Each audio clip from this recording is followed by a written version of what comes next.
1867 ബ്രിട്ടീഷുകാർ നമ്മളെ നാട് ഭരിക്കുന്ന സമയമാണ്. ഉത്തർപ്രദേശിൽ ബുലന്ദ് ഷെഹർ എന്ന സ്ഥലത്ത് കുറേ പേർ വേട്ടയ്ക്ക് പോയിരിക്കുകയായിരുന്നു. അവർക്കൊരു ഗുഹയിൽ നിന്ന് വളരെ അവിചാരിതമായിട്ടൊരു കുട്ടിയെ കിട്ടി. കുട്ടി എന്ന് പറഞ്ഞാൽ മനുഷ്യക്കുട്ടി. ആ കുട്ടി അവിടെ ഒരു മൃഗത്തെ പോലെ നിൽക്കുകയായിരുന്നു.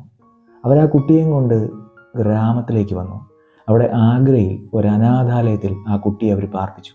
അവരൊരു പേര് കൊടുത്തു, ദിന സനിച്ചർ.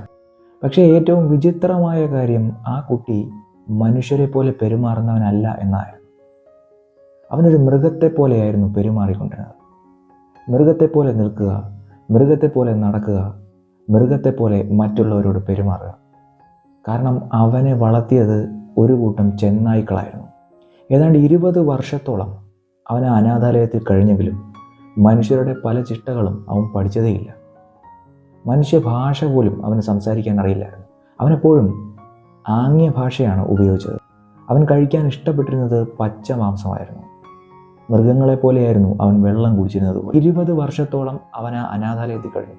1895 ക്ഷയരോഗം ബാധിച്ച് അവൻ മരണപ്പെട്ടു. ദിന സനിച്ചറിൻ്റെ കഥയിൽ നിന്ന് പ്രചോദനം ഉൾക്കൊണ്ടാണ് ലോക പ്രശസ്ത നോവലായ ജംഗിൾ ബുക്ക് റുഡ്യാർഡ് കിപ്ലിംഗ് എഴുതിയത്.